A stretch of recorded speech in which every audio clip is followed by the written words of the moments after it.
Okay, this PowerPoint supports level 1 business and economics, going over resources. So today's objectives were to understand the importance of resources for producers and explain the different types of resources that most of us will get. And some of us, I think all of us, will be able to apply resources to Onslow College.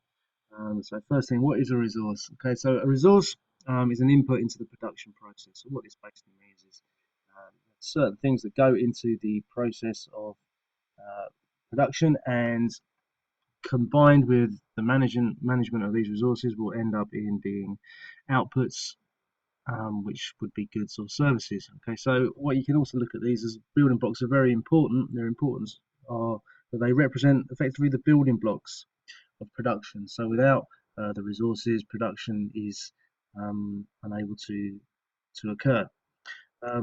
So the types of resources. So the second objective we were looking at explaining the types of resources. So there's lots of different ways in which we can categorize it. We've already looked at factors of production. That's one way of categorizing it. So it's land, labor, capital, and entrepreneurship.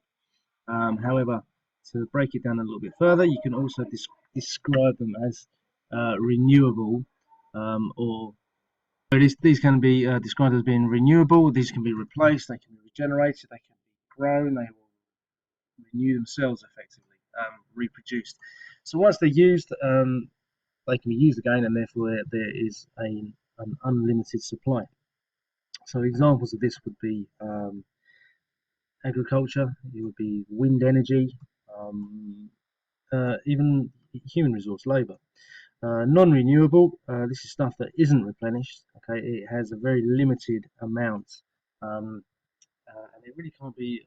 The key thing is it can't be renewed within a human lifespan. So once it's used up, there is no more left. So an example of that one would be oil, would be precious metals, things like that. And for that reason, non-renewable are ones which have a very high value to them. Now moving on, so as we can see here, some pictures of examples of renewable and non-renewable. As we can see, the oil rig would represent the non-renewable. Likewise, the gold and diamond rings, these are all non-renewable resources. However, looking at the forest, the ocean, the fish, and presumably the land representing agriculture, and also the land, things growing, all of this is renewable. The beach, I don't know what that represents. However, moving on. So to classify these further, when we classify resources, we can look at the factors of production. We can look at if they're renewable or non-renewable, but we can also talk about if they're natural resources, if they're human resources, and if they're man-made. So looking at some of these things gives you an idea. I'm not going to go through them, but an idea of, are they natural, are they man-made, or are they human? Okay, so just to clarify once again, just going over your factors of production, what we can do is thinking about all these resources. This diagram shows that they can now be categorized as our factors of production, the ones down the bottom, but then also natural, human, and man-made. So as you can see, the man-made, thinking of the capital in terms of the factor of production, human links in with labour and enterprise, and natural links in with land. Possibly you could take that even further by distinguishing which of these are renewable or renewable.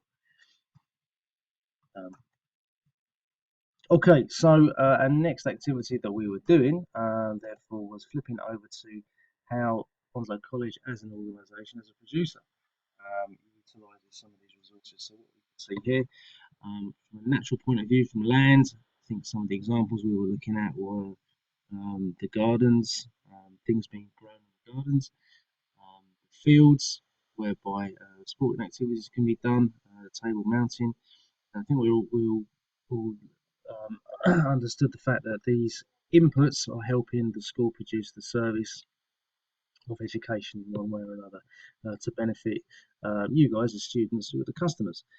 Added to that, we can also see that we have man-made, so capital. So when we largely, if you can remember, think about capital in terms of money, but obviously you're not going to see great stashes of cash hanging about the school, but what you will find is equipment and machinery. So this will be represented in the forms of the computers, the desks, the tables, the chairs, the projector, etc. Human. So obviously there's a big staff body at Onslow College.